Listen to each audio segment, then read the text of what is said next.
Josué capítulo 3. ¿Lo tenéis? Verso 1.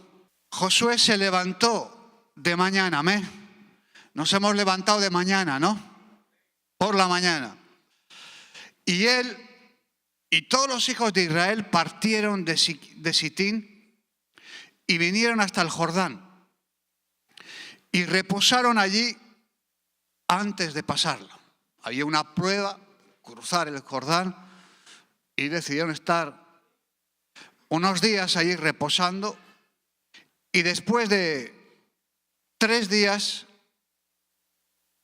los oficiales recorrieron el campamento y mandaron al pueblo diciendo: cuando veáis el arca del pacto de Jehová vuestro Dios y los levitas sacerdotes que lo llevan, vosotros saldréis de vuestro lugar y marcharéis en pos de ella, a fin de que sepáis el camino por donde habéis de ir, por cuanto vosotros no habéis pasado antes de ahora por este camino.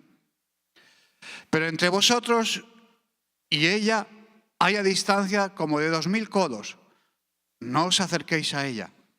Y Josué dijo al pueblo: santificaos, porque Jehová hará mañana maravillas entre vosotros. Y Josué empezó a hablar a los sacerdotes. Sitín era una casa donde muchas veces había mucha madera. La madera siempre simboliza la carne. Y tuvieran que dejar la tierra de la carne y tomar decisiones más potentes, más fuertes, dejando la vida de la carne y tomando decisiones que agraden a Dios. Y nuestra vida es tomar decisiones. O tomar las decisiones que agradan a la carne o tomar las decisiones que agradan a Dios. Y tuvieron que dejar esa tierra. Y la mayor parte de nuestra vida y la vida de los cristianos es consumida por las preocupaciones de este mundo, por los engaños de las riquezas, por la codicia. Y estos engaños ahogan la palabra de Dios en nuestra vida, la presencia de Dios en nuestra vida. Y cada uno de nosotros comenzamos en el mismo lugar. Todos empezamos en el mismo lugar. Todos, sin excepción. Llenos de visión, llenos de propósitos, llenos de amor, llenos de muchas cosas. Voy a hacer esto, voy a servir a Dios, voy a ejecutar esto. Y empezamos en el kilómetro cero, todos tenemos muchos planes para hacer. Y con propósitos bonitos. Pero pasa el tiempo, la desilusión, las cargas, hacen que nosotros abracemos los afanes de cada día. Y eso empieza a costarnos, pues, muy caro. Por eso Jesús a la iglesia le dijo: mira, tengo contra ti, sé que haces muchas cosas, pero tengo una cosa personal, una cosa que yo estoy viendo, que pasa en tu vida. Y que tú no te estás dando cuenta ni le das importancia. Porque los afanes, el matrimonio, las cargas, los ministerios, el trabajo y todo eso van ocupando, pero te voy a decir una cosa. Tú estás perdiendo el primer amor. Y claro, uno dice: el primer amor, si yo estoy trabajando, si yo voy a la iglesia, estoy en la obra. Es que usted no me ha visto. No, si es que el Señor es el que te lo dice. No soy yo no te conozco. Y le dice a esta iglesia: mira, estás perdiendo ese primer amor. Eso no significa que no amas a Jesús. No significa que no te preocupan las cosas de Dios. Simplemente las has dejado a un lado. Las has dejado a un lado. Otras cosas se hacen más importantes. Pero tú no has sido llamado para eso. Dios nos ha dado un llamado claro, santo y celestial. Por eso la religión nos hace pensar y sentir que todo va bien, que todo está bien. Un poco de Jesús y otro poquito de la carne, todo mezclado. Pero Dios quería habitar en su pueblo. Edificaron un tabernáculo entonces. Pero antes que terminasen, Dios dijo: yo no puedo hablar con ustedes ahí. Ustedes tienen un problema que se llama el pecado. Si quieren encontrarse conmigo, vengan fuera del campamento. Vengan fuera, cuando yo quiero hablar con ustedes. Yo quiero hablar fuera de la carne, fuera del día a día. Quiero que me apartéis un tiempo para mí, para comunicarse conmigo, para hablar conmigo. No quiero hablar ahí con todos, quiero hablar personalmente contigo, fuera. Y si queremos encontrar a Jesús, tenemos que salir de ese sitio de la carne, de ese sitio donde la carne ha organizado tu vida, donde te sientes a gusto en esa organización. Porque ahí están matando las cosas de Dios. Y Jesús ha venido para que seamos libres. Dime, ¿cuándo fue la última vez que realmente te sentiste libre de verdad? ¿Cuándo fue la última vez que te sentiste libre? Ahí, sin cargas, sin presiones. Porque has descargado todo a los pies de Jesús y te has sentido libre. Sí, los problemas existen y van a existir, claro que sí, pero libre de verdad ahí. Y dirás, pues ha pasado bastante tiempo. Porque sin darme cuenta, los afanes, las preocupaciones han tomado el lugar de la presencia de Dios. Han tomado control todo eso, ¿no? Por eso tenemos que dejar ese lugar de la carne y cruzar al otro lado. Y tenemos que dejar esa tierra de la carne, de la comodidad, para poder avanzar. Y tenemos que ver qué nuevo quiere hacer Dios conmigo. Señor, ¿qué de nuevo quieres hacer conmigo? Apocalipsis capítulo 3, versos 15 y 16. Versículos muy conocidos, lo hemos predicado, sobre todo a otros. Pero estos versículos a veces no son para predicar a otros. Son para predicarnos a nosotros mismos en el aposento secreto. Y a la iglesia de Laodicea,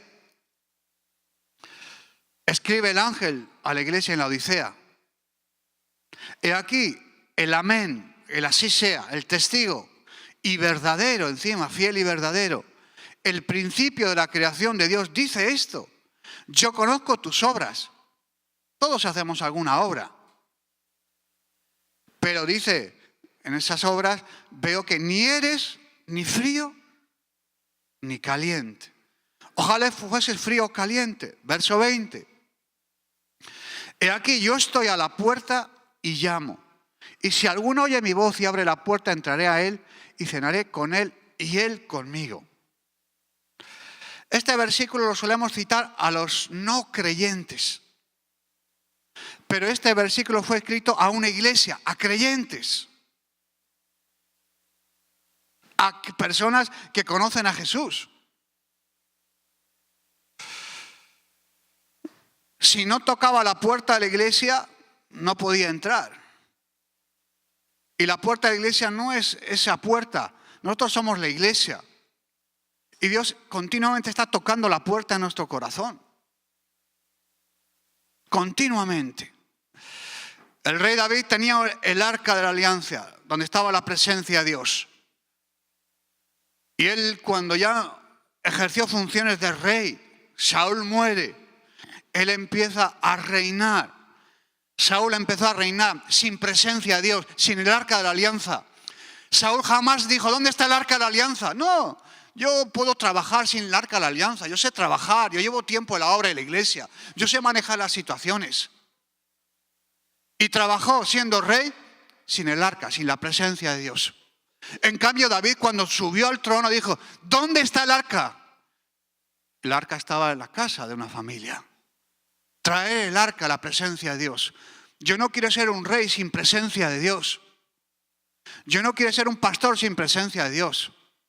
Yo no quiero ser un hombre sin presencia de Dios. Que solo sepa pues manejar la obra porque llevo tiempo, porque tengo un conocimiento, ya sé por el tiempo lo que tengo que hacer, qué cosas tengo que decir, a quién tengo que mandar, qué tengo que hacer yo. Pero David dijo, no, yo quiero la presencia de Dios. Y cuando trae el arca de la alianza, él dice, ir ustedes, venga, traer el arca de la alianza que está en la casa de este matrimonio, de Benedón. Lo traen con bueyes, acarreando bueyes ahí con la presencia de Dios.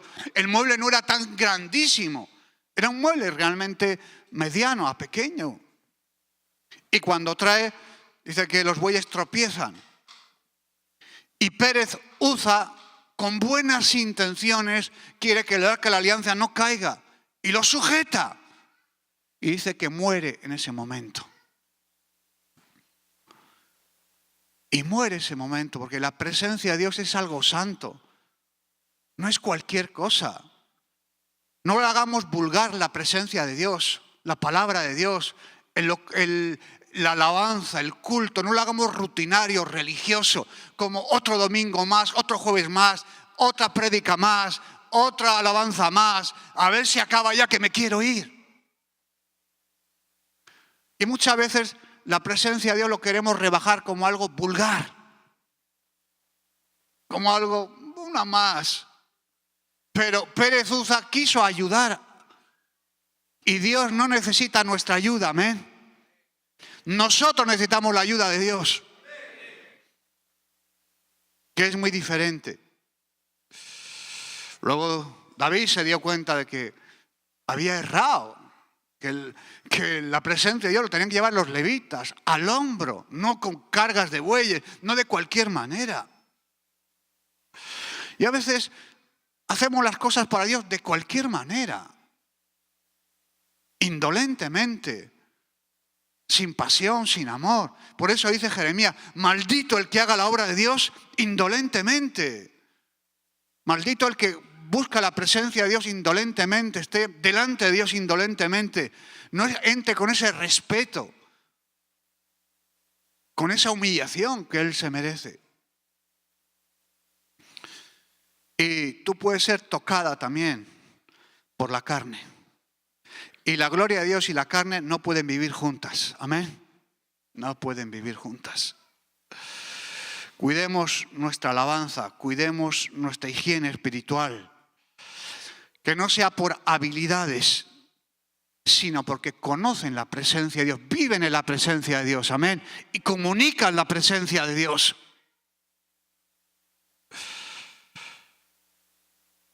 Y eso es bien importante. Veo aquí personas que han sido salvas durante mucho tiempo, han sido llenos del Espíritu Santo, pero pregunto yo, ¿qué están haciendo ahora esos hermanos? Si has conocido a Dios, has sido lleno de la presencia de Dios, has conocido la palabra de Dios. Ahora, ¿qué estás haciendo con todo eso? Debiendo ser de mucho más bendición. No estaréis siempre recibiendo leche, leche, leche y leche. Porque la palabra de Dios primero te da la leche. Lo más sencillo, porque no tienes la capacidad espiritual de recibir más. Después de la leche, pues viene algo más sólido, el pan. Luego viene la carne. Luego viene un alimento más, con más autoridad, con más revelación. Y luego viene el maná. Hay niveles de crecimiento. Bebés, luego son niños, son preadolescentes, adolescentes, luego son hombres, luego son maduros y luego son espirituales. Y todos piensan que pueden comer carne, pero no pueden. No pueden. Hay que separar la carne de las cosas de Dios. Yo siempre digo, las cosas de Dios son simples y son fáciles. O sea que nosotros lo empeñamos en hacerlo difícil y que no se puede hacer. Y es todo lo contrario, es muy fácil. Es que nosotros lo queremos hacer difícil. No, no es así. Es bien fácil las cosas de Dios. Hasta un niño pequeño entiende la palabra de Dios, amén. Y el mayor erudito del mundo no entiende la palabra de Dios. Y un niño lo entiende. O sea, no es difícil. Es la actitud que tú vas delante de Dios lo que hace fácil o difícil. Y los sacerdotes cargaban ese arca en los hombros. Saldréis de vuestro lugar, sacerdotes, y marcharéis en pos de ella. Y ese es un arca, simbolizaba la gloria de Dios. Pero era cargado en los hombros por los levitas. Por los levitas. En los hombros. Y el Señor sabe perfectamente lo que nosotros podemos cargar en los hombros. Él sabe la carga que podemos llevar. Él no va a poner una carga que tú no puedas sobrellevar. Él sabe la carga que tú puedes llevar en los hombros. Y los sacerdotes llevaban esa carga, ese mueble en los hombros. Por eso, cuando uno pierde la presencia de Dios, lo ha perdido todo.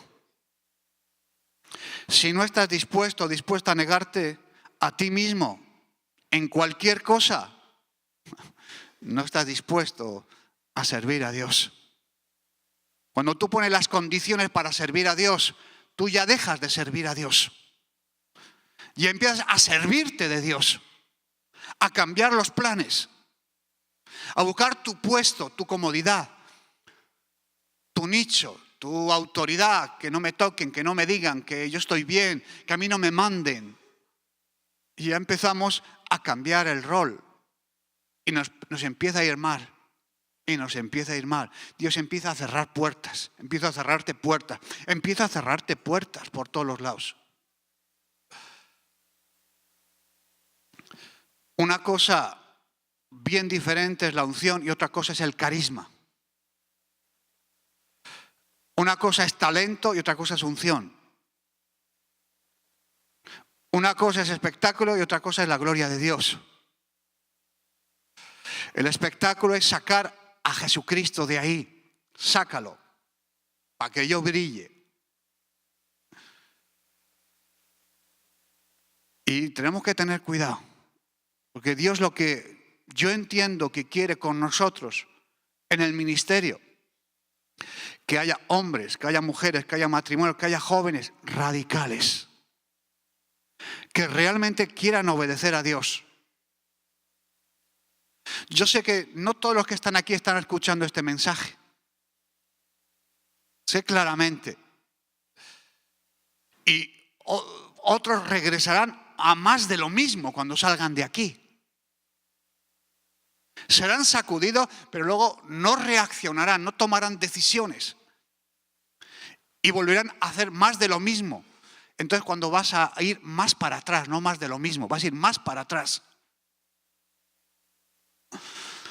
Porque hay cosas que deben ser cambiadas, piezas que deben ser cambiadas en nosotros. Hay piezas todavía hay que estar mal. Y el Señor nos puede decir, Señor, cuando vayas a orar, Señor, Señor. Y el Señor te digo, no te conozco. ¿Cómo que no me conoces? Tanto tiempo en la hora, haciendo esto, haciendo aquello. Te conozco en los cultos, te conozco figurando, te conozco trabajando, pero no te conozco en el cuarto ahí, cuando tú echas la llave y estás a solas conmigo. No te conozco íntimamente. Ni tú me conoces íntimamente tampoco. Me conoces en los cultos, me conoces cuando alabas, pero a mí no me conoces íntimamente. Yo no tengo una relación íntima contigo. Por eso cuando tú dices, Señor, Señor, amo, y el amo, tú has sido comprado en la cruz del Calvario, ya tienes un dueño. Y cuando tú me dices, Señor, Señor, y tú haces lo que a ti te conviene y te gusta, y no mi voluntad, Él te puede decir, no te conozco. Y tú sigues orando, alabando, contándole tus problemas, tus ansiedades, tus cargas, y Él te sigue diciendo, no te conozco íntimamente. No te conozco, ni tú me conoces. Oras, alabas, dices, pones, quitas, pero yo no te conozco. Tú no estás conmigo. Tú no tienes una relación íntima, personal. Tú no tienes una relación profunda conmigo. Y llevas 10 años en la iglesia, 15 en remar, 18, 49, no me da igual el tiempo. No importa el tiempo. No importa. Tenemos que probar nuestra vida ahí, con el Señor. Y Dios empieza a tratar nuestras vidas. Algunas veces, a mí me ha pasado, no es que yo digo que yo soy el bueno, no. A veces yo he tenido situaciones, igual te ha pasado a ti también. Me pongo de ejemplo, como dice un proverbio, ¿no? El burro por delante para que nadie se espante, ¿no? Igual has tenido una situación difícil que te ha venido a tu vida y dices, Señor, reprendo, ¿no? ¿Te ha pasado? Diga si a alguno lo ha pasado para que no me sienta solo. ¡Qué fariseos, Dios mío! Los que no han levantado la mano son los que más le ha pasado. Y reprendo esto, Señor. Y el Señor te dice que esta prueba te la estoy mandando yo. Deja de reprenderme. Y te quedas como un flan ahí diciendo, Dios mío, qué poco discernimiento tengo, ¿no? Estoy reprendiendo algo que me lo ha mandado Dios. Esta prueba te la he mandado yo. No es para reprenderlo, es para que te humilles. Como no tenemos discernimiento, como no hemos estado en la presencia de Dios, como no hemos tenido esa relación íntima con Dios, pues no sabemos lo que viene de Dios, lo que viene de la carne, lo que viene del diablo, lo que viene de mi hermana o de mi hermano, o lo que viene de mi corazón. Amén. Y claro, ahí uno se pone mal porque dice, bueno, cuidaos, que no estoy entendiendo bien lo que Dios quiere hacer conmigo. Usted puede ser un pastor bueno, maravilloso, pero si usted no ha sido llamado al ministerio, a este lugar, estás equivocando tu vida y no tienes la unción. Puede ser bueno, dulce, todo lo que tú quieras.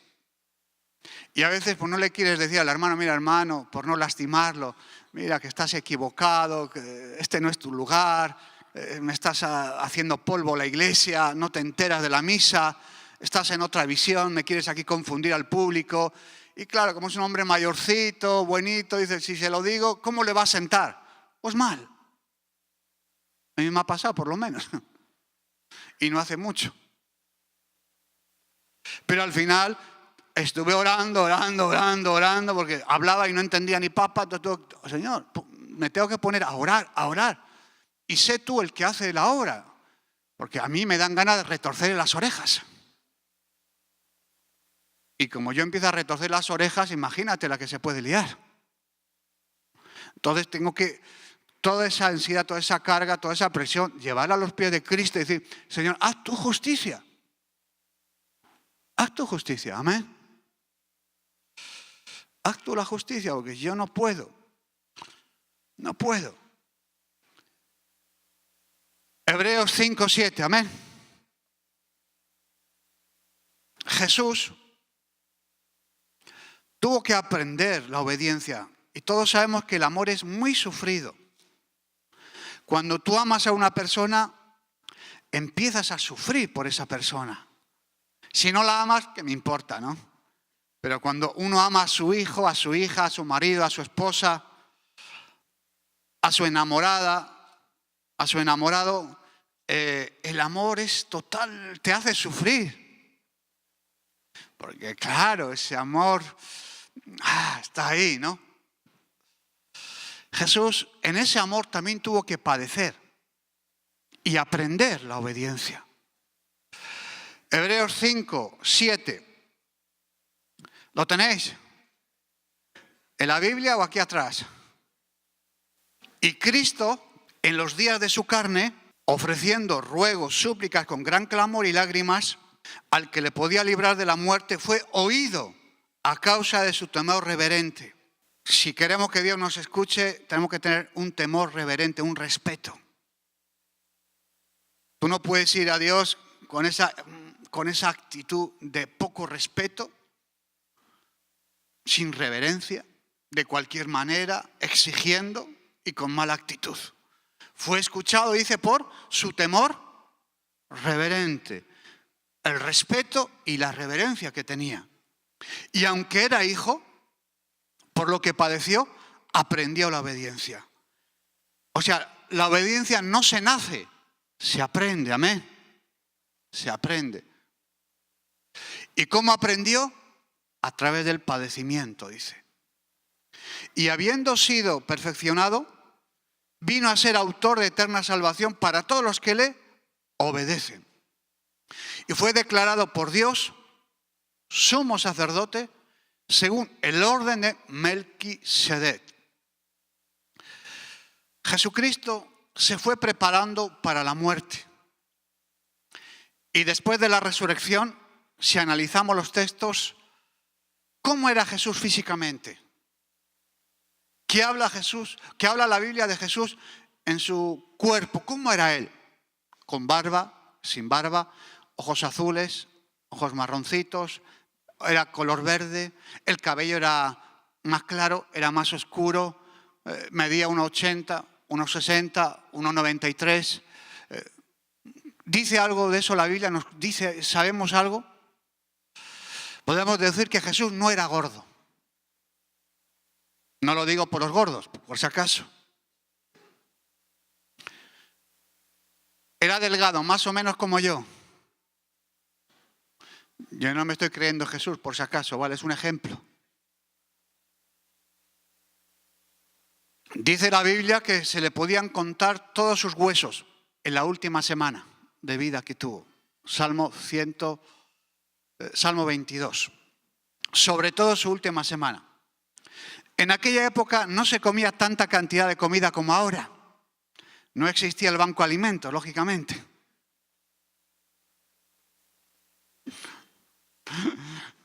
En aquella época se comía 2 veces al día, máximo. Es desayuno cuando se levantaban y al anochecer, cuando ya el sol caía, porque eso se volvía a comer, generalmente. Hoy nosotros, ¿cuántas veces comemos? Desayuno, a las 11 el ceviche, a las 12 la comida, a las 4 la torta con el café y luego a la noche la cena, amén. Mínimo 5, ¿no? Y algunos más. Pues entonces, 2 veces al día. Entonces se comía mucha fruta también. Verduras. Por eso Jesús posiblemente estaba ágil. Aparte, posiblemente comía mucho pescado. ¿Y eso dónde lo dice? Hombre, si estaba en el mar de Galilea muchos días, comería pescado, ¿no? Y varios de sus discípulos eran pescadores, ¿no? Además, hacía una cosa muy buena. Caminaba muchísimo de una ciudad a otra. Y eso te mantenía, pues, ágil. Aparte, era una persona joven. Empezó el ministerio pues con 30 años y concluyó 3 años y algunos meses más. Y el Padre y él decidieron la muerte de la cruz.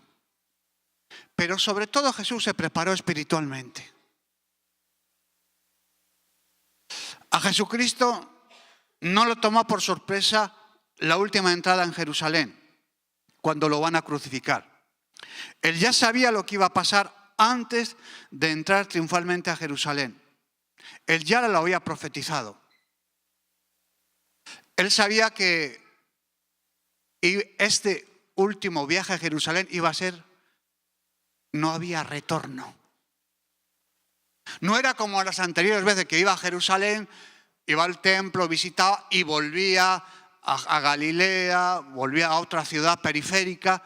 Sabía que este último viaje iba a ir a Jerusalén y que de ahí el Señor iba a ofrendar su vida. ¿Cómo Dios entonces prepara la vida de un creyente? Yo veo que en lo físico no nos prepara tanto. Por ejemplo, José no se preparó físicamente para vivir en un pozo o en una cárcel. Pero sí era una persona que Dios la trató. Fue rechazada por su entorno familiar, sus hermanos carnales, se portaron muy mal con él. Incluso su amo, Potifar, le trató mejor que sus hermanos. Un amo incrédulo le trató mucho mejor, vio un potencial en José, cosa que sus hermanos carnales le veían un problema. Un problema. Incluso sus hermanos le decían, ahí viene el soñador. Ahí viene el soñador. Y por envidia, muchas veces se hacen cosas muy malas. Y por celos. En Egipto, esclavo, sin saber el idioma, sin hacer nada malo. Parece que todo le va mal. Pero Dios le dio la vuelta. Igual tú estás pasando algo muy feo, muy duro. Una enfermedad, una prueba espiritual, una prueba de decisión. Que no sabes por qué hacer, dónde tirar. Y dices, no veo nada. Pero Dios todo eso lo va a volver para bien. Lo va a volver para bien. David fue duramente tratado desde el día en que fue ungido, hasta que fue proclamado como rey de Israel. Perseguido, dormía en cuevas, escapando de Saúl de una ciudad a otra, en el desierto, etcétera, etcétera. Pero Dios preparó a David en las pruebas. Dios preparó a José en las dificultades. A Moisés, a Abraham, a Jesús. Y a nosotros nos va a preparar igual. La manera que Dios trabaja es igual. Por eso pudo decir lógicamente, ¿no? En esas dificultades, varón a Jesús, experimentado en quebranto, incomprendido, rechazado, abandonado, traicionado. Y era un plan de Dios para Jesús también, para hacerle aprender obediencia, para que fuera mucho más útil para el reino. Por eso muchas veces, cuando hay un trato de Dios, la carne, el sitio de la carne, quiere huir, quiere salir de ahí. Y el Señor incluso a su propio Hijo, por lo que padeció, dice, aprendió la obediencia. Ese fue el gran problema de Saúl. Cuando Dios lo quería tratar, hacía lo contrario. Le fue mal. Terminó quitándose la vida. Fue un hombre inmaduro, nada espiritual. Nunca creció espiritualmente. Nunca pidió la presencia de Dios. Nunca maduró, porque era un desobediente en potencia. Nosotros vemos la disciplina como algo malo, muchas veces. Es malo la disciplina, pero discípulo viene de disciplina. Y si quieres ser un discípulo de Jesucristo, pues tienes que tener disciplina. O ser disciplinado, lógicamente. Y nosotros vemos la disciplina como algo malo. Me han disciplinado, me han dicho, me han hecho. Y lo vamos siempre por el lado malo. Pero ¿no ves que con la disciplina es que Dios te está tratando? Y si Dios te trata es que Dios quiere algo contigo. Porque si no quería nada contigo, no te disciplina, te tiene como bastardo y se acabó la fiesta. Y puede usar a otro. Y tú te quedas en la banca. ¿Qué quieres estar? ¿Siempre en la banca? ¿No quieres jugar en la cancha? Pero para jugar en la cancha tienes que entrenarte. Tienes que abstenerte, tienes que disciplinarte. Tienes que hacer ciertas cosas y tener habilidades, lógicamente. Si no, nunca vas a jugar. Nunca vas a jugar. ¿Cuál fue el consejo que le dio Pablo a Timoteo cuando le dejó en Efeso? En la iglesia de Éfeso le deja a Timoteo, un joven, que podía haberle dejado a Juan el amado que estaba allí, o a Apolos, o a Priscila, o a Aquila, pero le deja a Timoteo. Y Timoteo joven allí, que no sabía muy bien por dónde enderezar la iglesia. Porque allí Pablo dijo, cuando yo me vaya, ahí están agazapados los lobos. Lobos rapaces en la iglesia, dice que había. En mi partida se van a agazapar contra ti. ¿Y qué consejo le da Pablo a Timoteo? Cuando vengan problemas, vete de la obra, que no te vea nadie. Sufre penalidades como buen soldado de Jesucristo. Dilo, sufre penalidades como buen soldado de Jesucristo. ¿Pero quién va a sufrir? Cada uno lo que nos toque, ¿no? Podría haberle dicho, vete a otra congregación que esa es muy grande para ti. No sufras, vete. ¿Qué le dijo Moisés a Josué? O el Señor le dijo a Josué, esfuérzate, pelea, lucha, le estaba diciendo. Incluso Pablo decía, yo he peleado la buena batalla de la fe. He sido perseguido, he sido traicionado. Falsos obreros, ni te cuento. Cárcel, naufragios, golpes, etcétera, etcétera. Pero puedo decir, yo he acabado la carrera, yo he mantenido la fe. Aunque todos me han abandonado, el Señor estuvo conmigo. Y algunos dicen, es que nadie me ayuda. Pero ¿dónde está el Señor entonces? El Señor está contigo ahí. Está ahí. Si quieres crecer de verdad, tú, levanta la mano. ¿Tú quieres crecer de verdad? Porque una cosa es hablar. Si realmente quieres crecer de verdad, no de mentirijillas, de verdad, serás quebrantado o quebrantada, sacudido, sacudida, con dificultades. Ahí Dios manda un mensaje, una gran enseñanza. El deseo de Jesucristo de hacer la voluntad del Padre. Que la palabra de Dios se cumpliera por encima de todo. Y cuando Judas en esa cena moja el pan en el vino y dice, el que moje el pan en el vino es el que me va a entregar. Judas va ahí y mete el pancito en la copita de vino y sale corriendo, sale apresurado ahí apresuradamente, a ir donde los sacerdotes, al Sanedrín, y ahí recibe esas 30 piezas de plata, por decir, mira, Jesús está en tal lado, y ir a por él. Y él mismo personalmente los llevó a donde estaba Jesucristo, ¿no? Imagínate qué plan era ese. Imagínate. Y Jesús le dice, lo que tengas que hacer, hazlo pronto. Sabía que en el momento que salía ahí, sabía dónde iba a ir. Y le dijo, lo que tengas que hacer, hazlo pronto. Hazlo pronto. No le dijo, no vayas a los sacerdotes. ¿Qué te pasa, Judas? ¿Por qué vas allí? ¿Acaso te he hecho yo algo malo? Tú estabas llevando la bolsa, la economía del grupo, de la comunidad. ¿Crees que yo no sabía que tú no me alzabas de la bolsa y te quedabas el dinero? Claro que lo sabía. ¿Tú crees que cuando estaban Adán y Eva ahí en el jardín del Edén, cuando pecaron no había nadie que les veía? Pero el Señor le dijo, yo te he visto. ¿Por qué te escondes?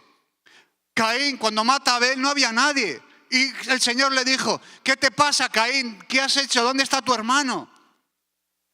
A veces Dios nos pregunta, no porque no sabe, para si nosotros estamos dispuestos a decir la verdad, amén. Y que no me ha visto nadie. Nadie lo vio a Caín matando a Abel. Nadie le vio a Adán y Eva comiendo la manzana, la serpiente. Dios estaba ahí. Judas no era un desconocido, era un discípulo.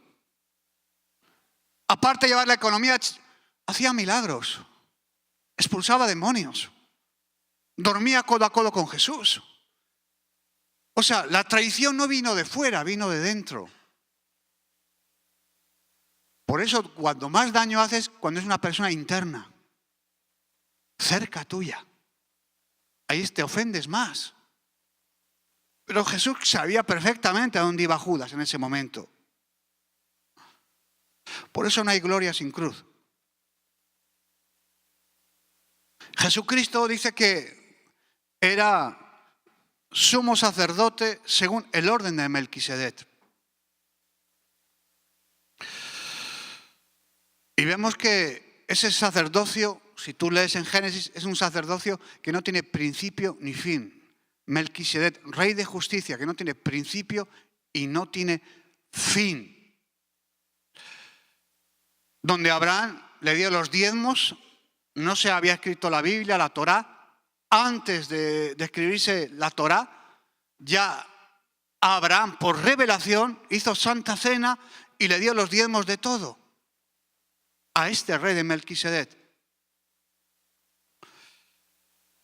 Antes del sacerdocio levítico,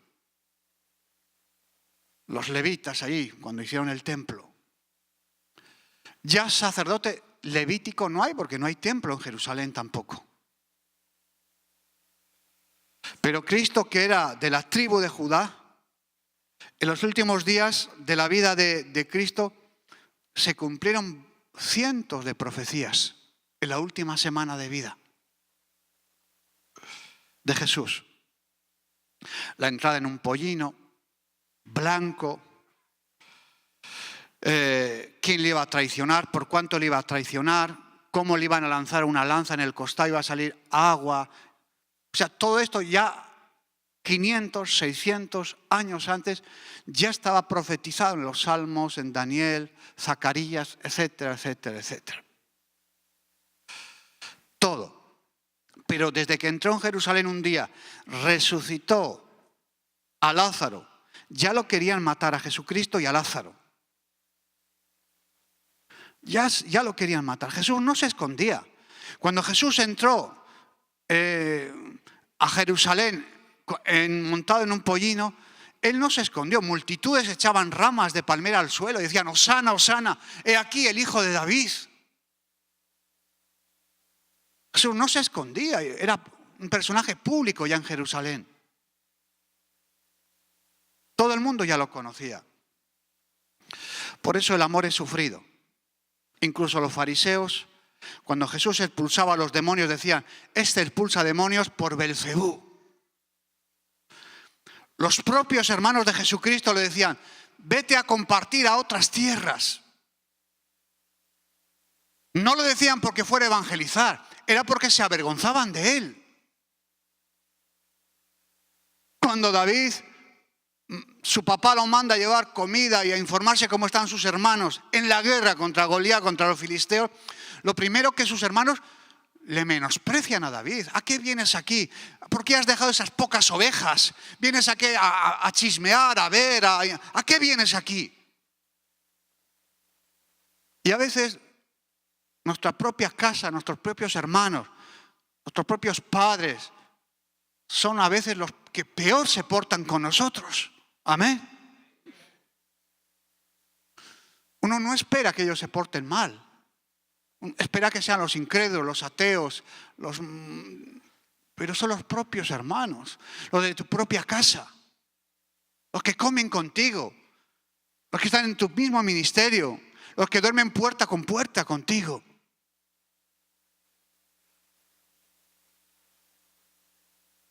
Pero Jesucristo se fue preparando. ¿Y qué tengo que hacer cuando estoy pasando un trato de Dios? ¿Qué tendría que hacer yo cuando Dios me está tratando? ¿Huir? ¿Quejarme? A veces a mí me ha pasado. Y cuando he estado en esa manera tan fea, me he estado perdiendo la bendición de Dios. He tenido que cambiar la actitud para esa prueba. Generalmente todos nos quejamos y con bastante intensidad además. Empezamos a echar la culpa a Dios, a los pastores, a los hermanos mayores o a los menores, pero echar la culpa a alguien siempre, amén. A alguien.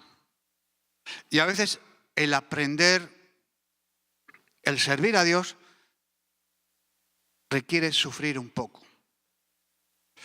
Y Jesús dice que fue perfeccionado porque el propósito por lo que vino a la tierra se cumplió. Se cumplió. El propósito de Judas se cumplió. ¿Un mal propósito? Sí, pero se cumplió. Amaba el dinero, metía la mano en la bolsa, aunque daba una imagen que todo estaba bien. Cuando uno roba, yo sé que no lo hacéis, lógicamente, ¿no? ¿Hay alguno que robe aquí? Nadie, ya lo sé, venga, vale. Pero vamos a decir, cuando no conocías a Cristo, ahora somos buenitos y cristianos, ya lo sé. Antes, vamos a decir, cuando usted robaba algo, si lo ha hecho alguna vez, ¿qué hacía? ¿Qué cara ponía? De buenito, ¿no? Cuando uno peca, ¿qué es lo que hace? Pone una cara de bueno para que no se note que ha hecho algo malo, ¿no? Gestos, gesticula, pone excusas, adornos, que nadie se dé cuenta. Nadie me ha visto, además. Haces allí el teatrillo, ¿no? Así era Judas. Alzaba, Jesús sabía que alzaba. Uno dice, no, como no me ha visto nadie, alzaba y ponía en la imagen que todo estaba bien. Y esa es un poco nuestra condición de la carne. Aguantar y poner cara de bueno, ¿no? O de buena, en este caso. Pero las pruebas que vienen a nuestra vida son perfectas. ¿Por qué? Porque nuestro Padre que está en los cielos es perfecto. Por eso las pruebas que vienen de un Dios perfecto, con un plan perfecto y con un trato a nuestras vidas necesario y justo. Entonces, ¿yo qué tengo que hacer? Aceptarlos y cambiar mi actitud.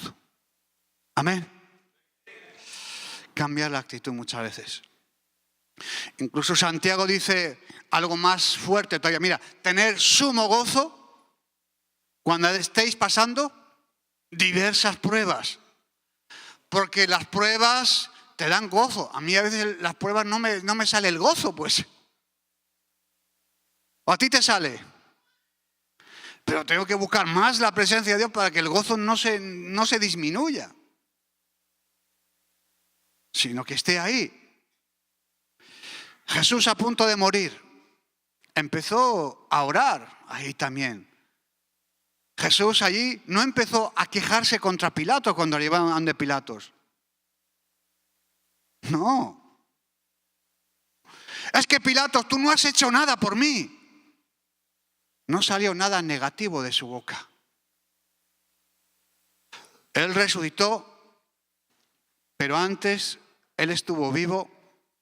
Él triunfó sobre la muerte y el pecado, y el precio era la muerte por crucifixión. Este es mi Hijo amado, en el cual yo deposito mi confianza. Y en el huerto de Getsemaní, Padre, no se haga mi voluntad sino la tuya, pero obedeció. Por eso el amor es sufrido, amén. Es sufrido. Todos huimos del sufrimiento, del dolor. Pero vamos a hacer un ejercicio espiritual y pedirle a Dios que nos dé esa gracia especial, que nos dé, como dice Santiago, que nos podamos gozar en las pruebas. Señor, vamos a repetir, Señor, dame gracia, que yo pueda gozarme en la prueba, aunque no lo entienda. Y todos estamos a prueba. Todos estamos a prueba aquí. Todos, sin excepción. El amor se va perfeccionando, profundizando. Uno dice, ¿cómo Jesús estuvo 30 años en el anonimato y solo estuvo 3 años en ese ejercicio público de servir, de llevar el reino de los cielos, de hacer milagros, sanidades, prodigios, de dar esas enseñanzas tan buenas? ¿Por qué no estuvo 30 años enseñando y 3 de vacaciones, vamos a decir? ¿No lo has pensado nunca?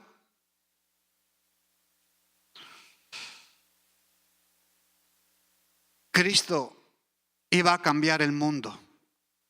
la historia de la humanidad. Estuvo 30 años preparándose y 3 años en el ministerio, y no al revés. Y no al revés. Por eso, en ese anonimato, como también el rey David, ahí estuvo unos 15 años tratando su vida a Dios, siendo Saúl, pero él siendo rey, porque fue ungido. No fue automáticamente rey y fue a Jerusalén, no. Fue el trato de Dios, casi 15 años perseguido, humillado. Pero todo eso le vino luego muy bien para cuando fue rey. Le hizo mucho bien. Por eso dice a Jesús, al final verá el fruto de su aflicción y quedará satisfecho. Ha merecido la pena morir en la cruz para ser autor de la eterna salvación. Y ese Jesús, que fue el Hijo de Dios, tuvo que aprender obediencia. Y el amor siempre va a ser sufrido. Cuando tú amas a Dios, vas a sufrir. Por hacer tu voluntad, por agradarle, por no darle la espalda. Incluso Jesús, cuando ya estaba muerto y resucitó, incluso algunos discípulos le decían, Señor, ¿tú vas a restaurar el reino a Israel? ¿Es que no habéis entendido nada todavía? Yo no estoy para restaurar una monarquía aquí, terrenal. Yo he venido a traer el reino de los cielos. Y algunos todavía no se enteran y dicen, Señor, ¿tú vas a arreglar mis problemas? Y el Señor te dice, es que no has entendido nada. Yo lo que he venido a traer es un reino espiritual a tu vida, a cambiar tu corazón de piedra por uno de carne, a ponerme en tu voluntad, en el trono de tu vida. Es que voy a ganar dinero, es que no estás entendiendo nada entonces. Es que tú vas a restaurar la alabanza, es que tú vas a restaurar aquello, tú vas a destrozar a mis enemigos. Y muchas veces no entendemos lo que Cristo vino a hacer en nuestra vida. ¿Qué quiere hacer en nuestro corazón? ¿Cómo Dios quiere trabajar en nuestra alma? Nosotros lo vemos todo terrenal, natural, egoístamente. Y los discípulos no entendían nada de lo que Jesús había hecho, muchos de ellos. Que eso no nos pase a nosotros. Que eso no nos pase a nosotros.